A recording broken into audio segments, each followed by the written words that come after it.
सकते हैं। इस तरीके से आप बनाइएगा, बहुत ही आसान प्रश्न है। लिखा है पहला क्वेश्चन, एक व्यक्ति एक निश्चित दूरी 60 किलोमीटर प्रति घंटे की गति से तय करता है और वापस आरंभिक बिंदु पर 40 किलोमीटर प्रति घंटे की गति से लौटता है। कुल यात्रा के लिए व्यक्ति की औसत गति ज्ञात करें। देखिए, कभी भी इस तरीके का क्वेश्चन लिखा हो और आपको ऐसा लग रहा हो कि कोई भी दो चाल आपको दी जा रही है, तो एक का वैल्यू आपका x बराबर हो जाएगा 60 किलोमीटर प्रति घंटा और दूसरा जो चाल होगी वो हो जाएगी आपकी y 40 किलोमीटर प्रति घंटा। ठीक है, ये चीज़ आपको क्या है, दोनों स्पीड आपको लिख लेनी है।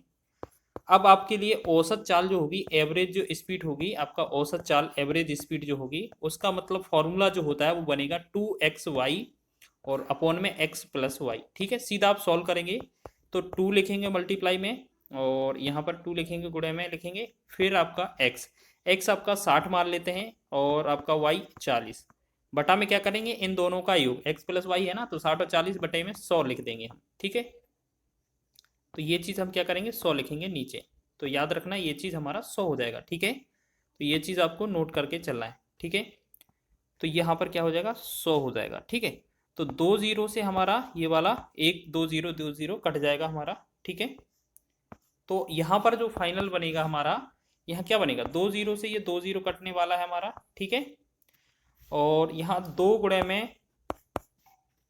में 6 और यहाँ पर क्या 2 गुणे 6 गुणे 4 आएगा ना, तो सीधा बस इन तीनों का गुणा कर देना, आपका आंसर हो जाएगा। तो यहाँ पर सीधा डायरेक्ट ही गुणा लिख देते हैं, तो यहाँ पर आपका गुणा जो आएगा वो कितना आएगा, इन दोनों को 2 जीरो तो काट ही दिए थे हमने, तो 2 छिक 12 12 चौके 48, तो ये हमारा फाइनल जो आंसर बनेगा वो क्या बनेगा हमारा 48। इस क्वेश्चन का राइट आंसर होगा, ये यहाँ पर देख लेंगे। ठीक है, तो यहाँ पर हम ऐसा लिखते हैं, आंसर हमारा 48 होगा। ऑप्शन नंबर बी इसका सही है, 48 आंसर हो जाएगा। ठीक है, यहाँ पर ऑप्शन नंबर बी। चलिए, सेकंड क्वेश्चन की अगर हम बात करें तो यहाँ पर लिखा है क्वेश्चन हमारा, तो क्वेश्चन में हम सेकंड क्वेश्चन की बात करेंगे। तो यहाँ लिखा है, एक बस निश्चित दूरी का आधा 30 किलोमीटर प्रति घंटे तथा शेष 40 किलोमीटर प्रति घंटे की चाल से चलकर कुल 7 घंटे समय लेता है, तो दूरी ज्ञात कर लें। मान लेते हैं हमारे पास जो दूरी है टोटल 2d है। ठीक है, हमारे पास दूरी जो है वो आपका 2d है। क्यों, क्योंकि इसके दो हिस्से करने हैं, आधा दूरी, पहला आधा दूरी d जो तय करता है वो कितने की स्पीड से, 30 किलोमीटर की स्पीड से। ठीक है, और दूसरा जो आधा दूरी है हमारा d है, वो आपका कितने की स्पीड से तय करती है, वो भी आपका, तो ये भी आपका कितना, ये आपका 40 की स्पीड से। ठीक है, आपका एक बात बताएं, इन दोनों को टोटल जो समय लगता है उसको कितना लग रहा है, उसको 7 घंटे लगते हैं। बस इसको कैलकुलेट कर देंगे, आंसर हो जाएगा। 40 और 30 का जो एलसीएम होगा वो हो जाएगा 120।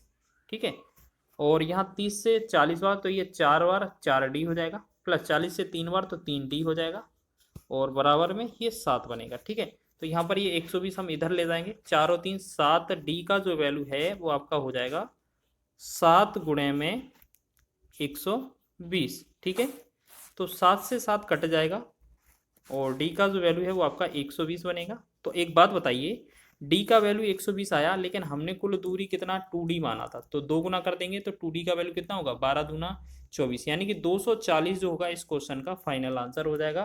पहला विकल्प आपका राइट हो जाएगा। इसी प्रकार हम आगे बढ़ेंगे तो आगे की तरफ देखेंगे नेक्स्ट क्वेश्चन की ओर।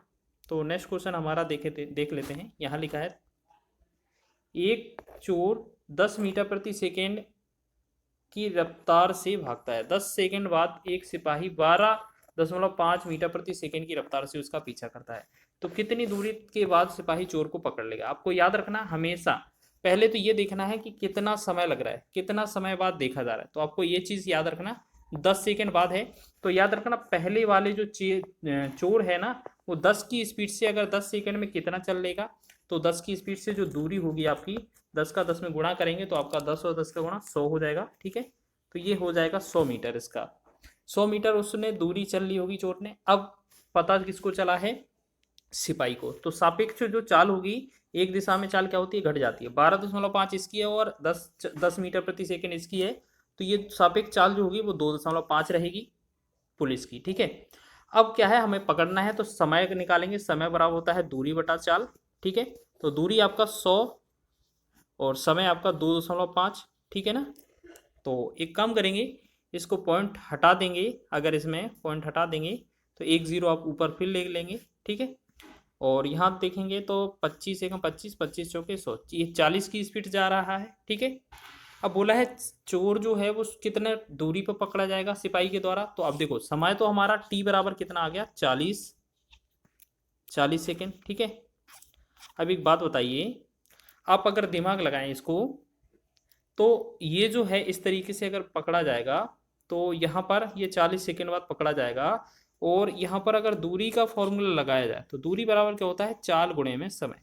तो आपको चाल किसका गुणा करना है, जो आपका सिपाही का होगा। तो सिपाही का क्या है, 12.5 है, वो गुणे में समय कितना है आपका, 40 है। तो एक बार इसको पॉइंट हटाएंगे, एक जीरो हो जाएगा, तो यहाँ जीरो से जीरो हट जाएगा। तो इनका 125 में 4 का गुणा करेंगे तो ये हो जाएगा 4 पंचे 20, 4 दूनी 8, 2 10, और 4 एकम 4 1 5, यानी कि 500 मीटर जो होगा इस क्वेश्चन का आंसर बनेगा। जो दूसरा जो विकल्प है, बी ऑप्शन इसका राइट होगा।